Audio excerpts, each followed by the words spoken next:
11 दिवसांपासून हे प्रकरण राज्यात गाजतंय। 11 दिवसांमध्ये 11 अध्याय पूर्ण झालेत, मात्र 2 निष्पाप जीवांना न्याय काही मिळालेला नाहीये। खरं तर अश्विनी कोस्टा आणि अनीश अवधियाचा मृत्यू 18 मे रोजी एकदाच झाला।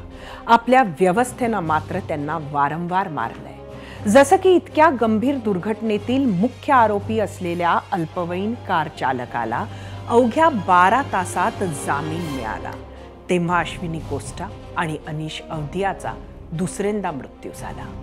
अल्पवयीन कार चालकाच्या रक्तात अल्कोहोलचं प्रमाण तपासण्याची जबाबदारी असलेल्या ससूनचे डॉक्टर अजय तावरे, डॉक्टर हळनोर यांनी काही लाखांसाठी त्या कार चालकाचे ब्लड सॅम्पल्स बदलले आणि तपासाची दिशा बदलली, तेव्हा अश्विनी कोस्टा आणि अनीश अवधियाचा तिसऱ्यांदा मृत्यू झाला।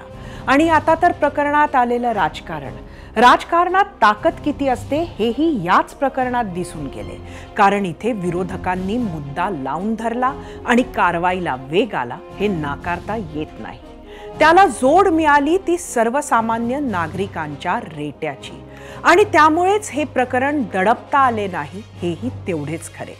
पण दुसरीकडे जर राजकीय नेत्यांच्या हाती प्रकरणातील कुठलीही माहिती असेल तर ती राखून ठेवण्यात काय अर्थ? निव्वळ सस्पेन्स तयार करून एवढ्या गंभीर प्रकरणात काय साध्य होणार हा सवालही विचारावासा वाटतो।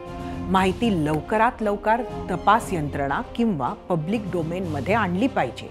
एखाद्या राजकीय नेत्याचे जर या केसमधील आरोपींशी लागेबांधे असतील तर ते आरोप कशावर आधारित आहेत किंवा त्या संबंधांचे पुरावे नक्की काय हेही जनतेला लवकरात लवकर सांगितले पाहिजे। नाहीतर जे होत राहील ते न्याय मिळवून देण्याऐवजी राजकारणामध्येच अडकून राहील।